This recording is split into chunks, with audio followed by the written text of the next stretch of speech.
Hey there, it's Seaton. Today, well, yesterday anyway, I was organizing my House of Philosophy fragrances, and I didn't realize that I had so many.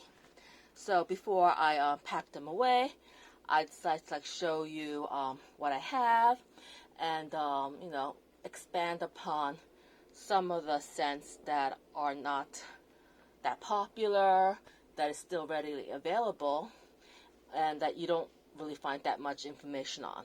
Okay, so let's go. Obviously, I have the two of the main pillars of philosophy: Amazing Grace and Pure Grace. These are the half-ounce travel size sprays. I got them in a 3-pack with Loveswept, and they were very inexpensive at Marshall's. Philosophy is readily available everywhere on QVC and regular department stores like Belk, and then also off-brand at places like TJ Maxx and Marshall's. The best price probably, and it's available also gray market like FragranceNet. Probably the best prices are at Marshall's. This set of 3, I was not expecting to get to buy these, but they were clearance down to $6 for the whole entire set, so they were $2 each. So I just bought it just to have the Amazing Grace and Pure Grace in my my fragrance vocabulary. I think most people know what these smell like. They both have the famous Philosophy musk, which is prevalent in a lot of their perfumes. And then I guess I could go into Loveswept. This half-ounce bottle. Let me see if you can see that.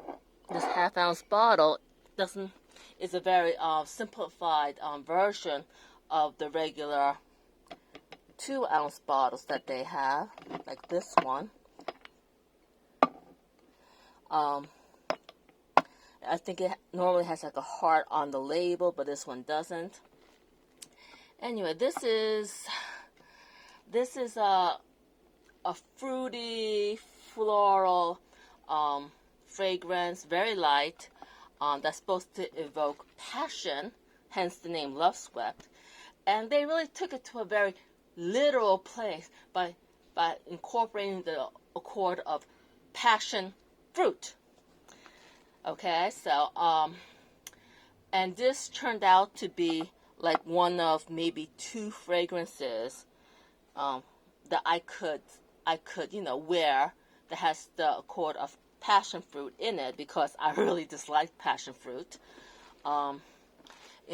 Just to give an example, a popular fragrance that has passion fruit and which I dislike because of it is this one right here. This is Love by Sofia Vergara. This is one of the few fragrances that I bought because, quote unquote, YouTube made me, which,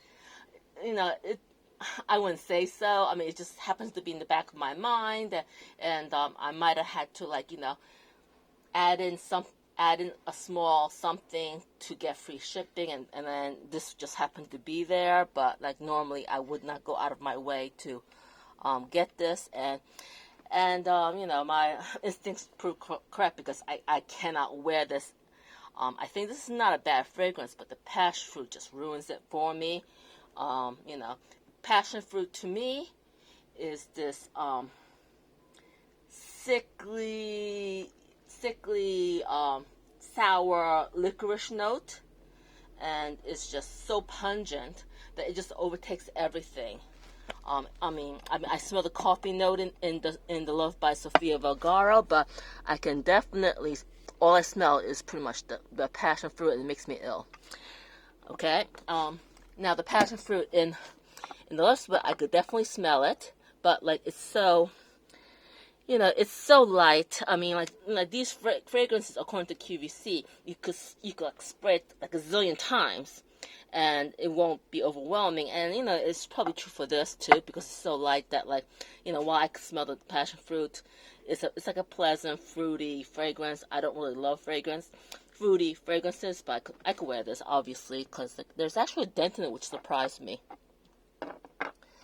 Okay, and then also I have Living Grace, which has I think been discontinued, and truthfully, it smells very much like Amazing Grace, Pure Grace. It has that philosophy musk that that overwhelms the fragrance on the dry down, and that's all you smell.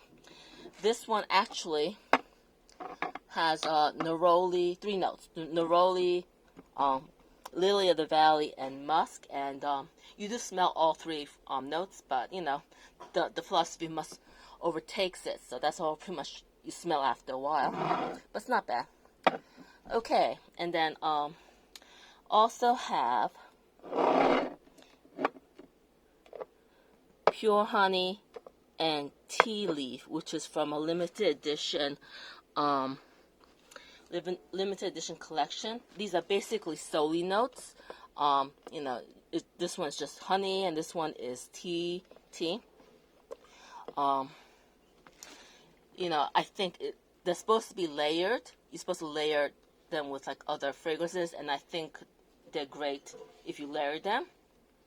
But just by themselves, they're not really that interesting. First of all, these come in the rare 1 ounce size. You can compare it to this 2 ounce. Let me see if you can see that. Let me see. If you compare it to the regular 2 ounce size, you can see the difference in size there. So anyway, the Pure Honey made me realize that you don't really want a fragrance that's just 1 note of honey. I have one other honey fragrance, and it's this Winnie the Pooh alcohol-free fragrance that's mostly for kids, but you can wear it. It got good reviews on Fragrantica, and yeah, I'm going to talk about that later. But anyway, this one is light, and it's a flowered honey. And if I were to compare it with this is like a artificial sugar and honey. So I mean, I think I said previously in my perfume collection video that this smells like plastic honey. I mean, I think it might have maybe macerated a little bit because it doesn't smell as plasticky as I remember, but it's definitely an artificial honey, sugar honey scent. Sort of like honey and Fruit Loops is what I'm getting compared to this, which is like a floral honey note, which is a little bit slightly more natural smelling, and I think, would be very good layered. Also from that collection is this Tea Leaf, 1 ounce. And this, I've heard, I've read somewhere that somebody says it smells like, quote unquote, artificial iced tea. I kind of disagree. I think it just smells like regular green tea, and it's very pleasant. I like it. Then I also have this one, which came out in 2018, and it sort of seems like a seasonal because of the name, and well, let me get into that. But anyway, but still readily available, like on places like QVC. Now, I like this fragrance. You can see that I made a dent in it. But I have a problem with the name, Snow Angel. I mean,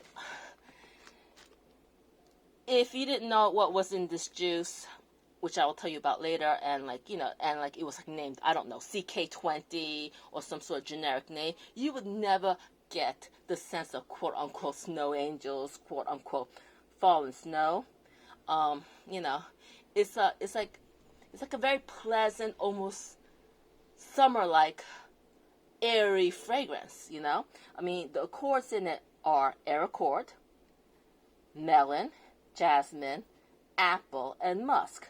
And, you know, I'm kind of sensitive to melon notes, and, you know, I could definitely smell it, as well as the air accord and musk. Those are the three main ingredients that I smell in this.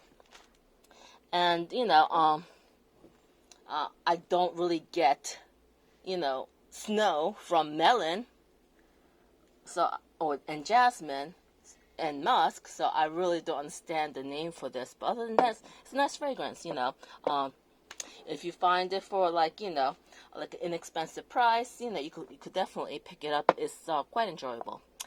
Okay, then I also have Pure Grace Summer Moments, and this is a limited edition for 2020. I already did a video review on this, comparing it with Kindred Goods Old Navy Sea Salt and Figs, so you could, like, you know, check my other video on that. And then I also have Fresh Cream and the Pillars. Fresh Cream Warm Cashmere, and Fresh Cream Soft Suede. Okay? Fresh Cream, well, I'll tell you, you know, first off, that Soft Suede is my favorite from the line, okay? And I even described it in my 3 for 3 video, in which I used bourbon as one of the notes. So, you know, if you want to know more about it, you could, you know, look at that video. But Fresh Cream, it's really not my cup. It's not bad. You know, it's pleasant. You could smell it like 10 times and not overwhelm you.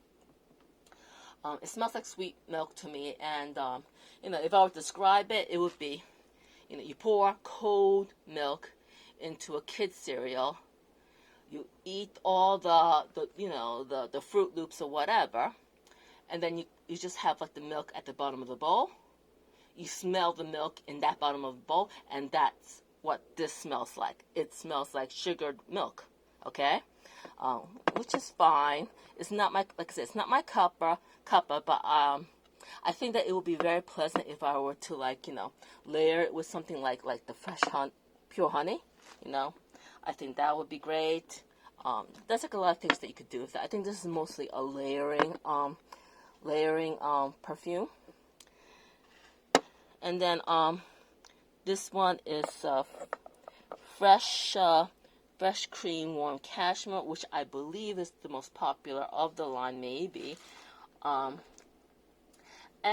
it's a gourmand fragrance. And I read somewhere that somebody called it smelling like buttered popcorn and caramel. Now, I wouldn't go that far, but I could kind of see where they're going. Because, you know, this has some sort of, like, cozy note in it, cozy vibe. It has vanilla. It has vanilla that is strong and synthetic, by the way, not natural vanilla. But it's, you know, it's strong, so it has, like, more, you know, more of a blast than, like, most of the Philosophy fragrances. So I think that's part of the appeal. But anyway, synthetic vanilla, cashmere wood, sandalwood, coconut, yeah, and some other notes, but those are the ones that you pretty much smell.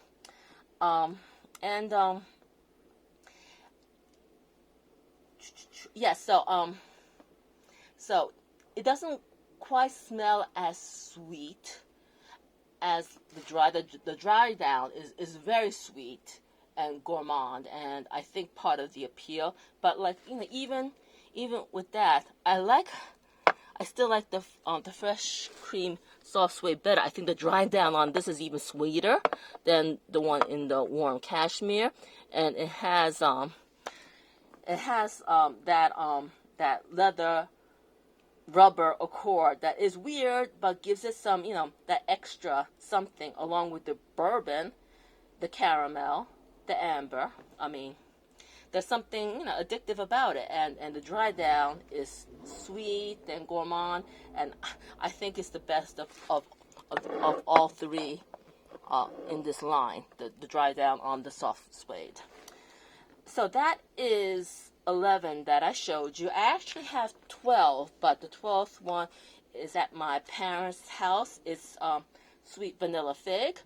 You can see a bottle of that in my I think in the review video that I did for the Pure Gray Summer Moments. So you could, like, you know, see it, and I compare with it a little bit. So that's it. That's my whole entire House of Philosophy fragrance collection. Hope you enjoyed and hope you found that helpful. If you did, you know, like, respond, subscribe. Until next time, this is Seaton. Bye.